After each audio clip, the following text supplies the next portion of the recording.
Aloha, danes vam bom pokazal, kako se lahko na simpatičen način ogrejete z tole rečjo. In sicer vzamete velikoformatni časopis in ga zvijete v takšno rolo.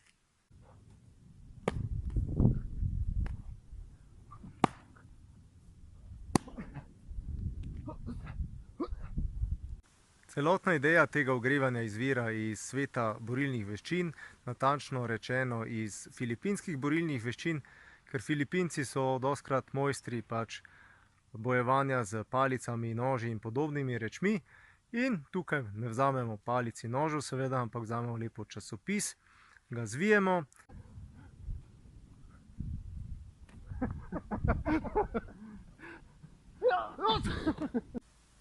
Cilj je, da zadaneš drugega človeka, ni dovoljeno ciljati v glavo in v vrat, in potem v področje medenice, vse ostalo pa velja.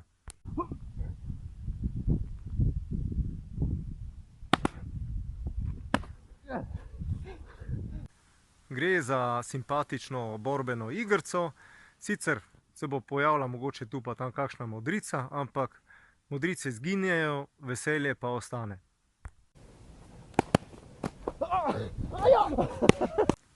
Pri tej zadevi, demonstraciji mi je pomagal Armin, moj prijatelj, s katerim skupaj trenirava.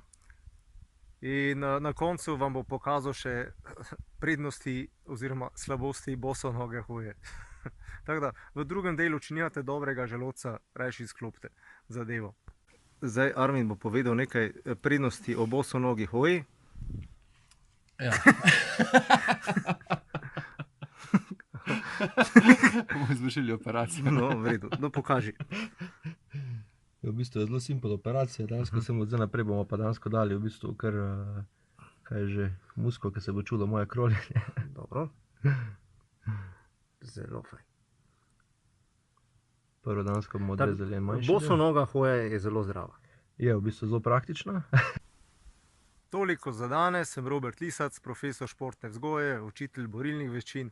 Se vidimo jutri. Več o takšnih in podobnih gibalnih podvigih najdete na moji spletni strani www.otelesu.com ali pa če vtipkate v YouTube Robert Lisac, imate vse stare filmčke, ki si še lahko ogledate. Čau!